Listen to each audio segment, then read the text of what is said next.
Magandang araw mga kaalaman na hinog. Mahilig ka ba mag-order ng kape online?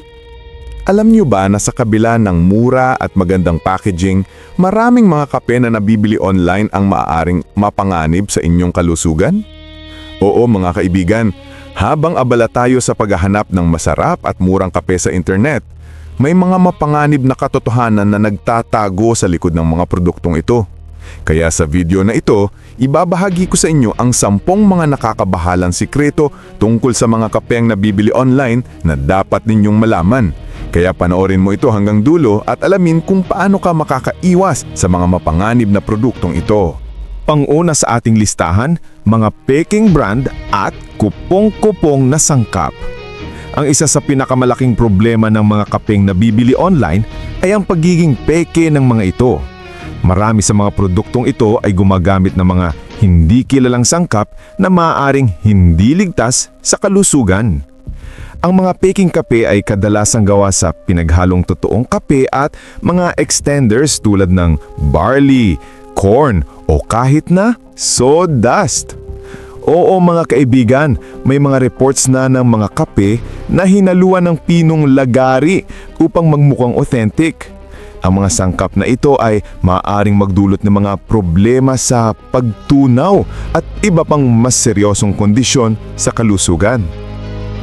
Pangalawa sa ating listahan, mataas na antas ng aflatoxin at mga lason. Ang mga kape na galing sa hindi mapagkakatiwalaang sources ay maaaring kontaminado ng aflatoxin, isang uri ng lason na gawa ng halaman na may amag. Ang aflatoxin ay isang kilalang carcinogen na maaaring magdulot ng cancer sa atay at iba pang mga sakit. Ang masaklap pa, ang mga online sellers na ito ay kadalasang walang proper testing at quality control para matiyak na ligtas ang kanilang mga produkto. Ang regular na pagkonsumo ng mga kontaminadong kape ay maaaring mag-ipon ng mga lason sa iyong katawan sa paglipas ng panahon. Pangatlo sa ating listahan, mga expired na produkto na nirepack lang uli. Maraming mga online sellers ang nagre-repack ng mga expired na kape at ibinebenta ito bilang bago. Ang mga expired na kape ay maaaring mawalan na ng lasa at amoy. Ngunit mas malala, maaari itong magkaroon ng bacterial contamination. Ang pag-inom ng expired na kape ay maaaring magdulot ng food poisoning, pagsusuka, pagtatae at iba pang gastrointestinal problems. May mga kupal na sellers ang nagpapalit lang ng packaging at expiration date upang lokohin ang mga mamimili. Kaya mag-ingat po tayo sa pagbili sa online tulad sa TikTok, Lazada at Shopee. Pang-apat sa ating listahan, sobrang caffeine content na delikado sa puso. Ang ilang mga online kape ay may hindi nakalista o sobrang taas na caffeine content. May mga produkto na naglalaman ng hanggang 300 to 500 milligrams ng caffeine bawat serving, na halos doble na ng inirekomendang limit. Ang sobrang caffeine ay maaring magdulot ng palpitations, high blood pressure, anxiety at insomnia. Para sa mga may existing na kondisyon sa puso, ito ay maaaring magdulot ng mas malalang komplikasyon. Ang mga produktong ito ay partikular na mapanganib dahil walang proper labeling. Baka naman po, total, wala naman kinikita ang channel namin. Baka po kahit sa pag-like lang po dito sa video at subscribe, okay na po. Maraming salamat po. Panglima sa ating listahan, mga hindi ligtas na additives at pampalasa. Upang mapabuti ang lasa at amoy ng mga peking kape, maraming online sellers ang nagdaragdag ng mga artificial flavors at additives na maaaring hindi ligtas para sa pagkonsumo. Kabilang dito ang mga synthetic chemicals na maaaring magdulot ng allergic reactions, asthma attacks at iba pang health issues. Ang ilan sa mga additives na ito ay hindi aprobado ng FDA, ngunit ginagamit pa rin ng mga walang skrupulong manufacturers. Pang-anim sa ating listahan, Mga unregistered at walang FDA approval. Karamihan ng mga mapanganib na kape online ay hindi rehistrado sa Food and Drug Administration (FDA) ng Pilipinas. Yung iba tinatatakan ng FDA-approved kuno pero hindi naman pala rehistrado. Ibig sabihin hindi dumaan sa tamang proseso ng pagsusuri at pag-aproba ang mga produktong ito. Kaya mabuti po na i-check natin sa website ng FDA para makasigurado. Ang pagbili ng mga unregistered na produkto ay parang pagsubok sa iyong buhay. Hindi mo alam kung ano ang tunay na laman ng mga ito. Ang FDA po ay regular na naglalabas ng listahan ng mga banned at unregistered na kape products, ngunit patuloy pa rin itong nabebenta online.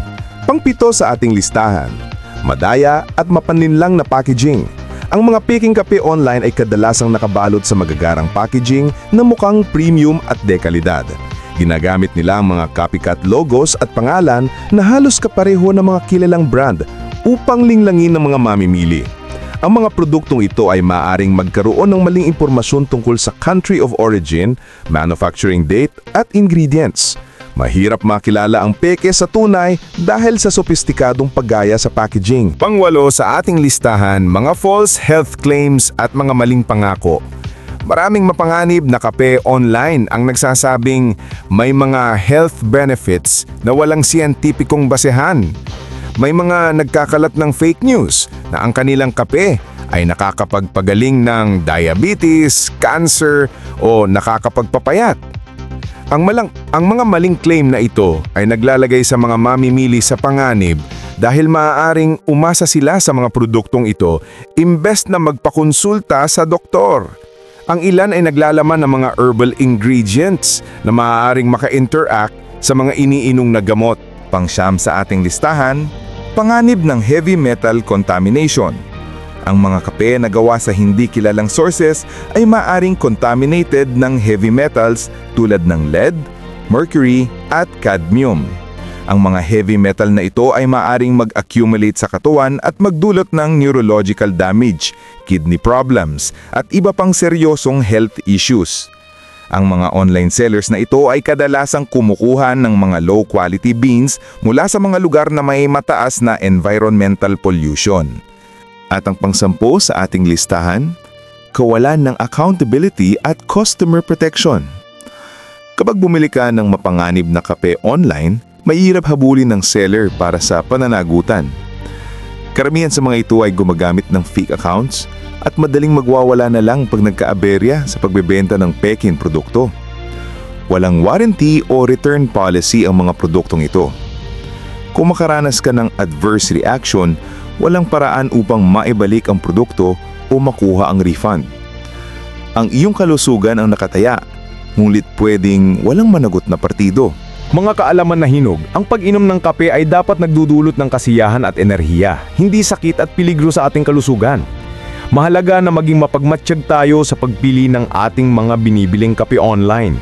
Laging suriin ang reputasyon ng seller, basahin ang mga reviews, at tiyaking may FDA approval ang produkto. Huwag magpadala sa murang presyo at magagandang advertisement.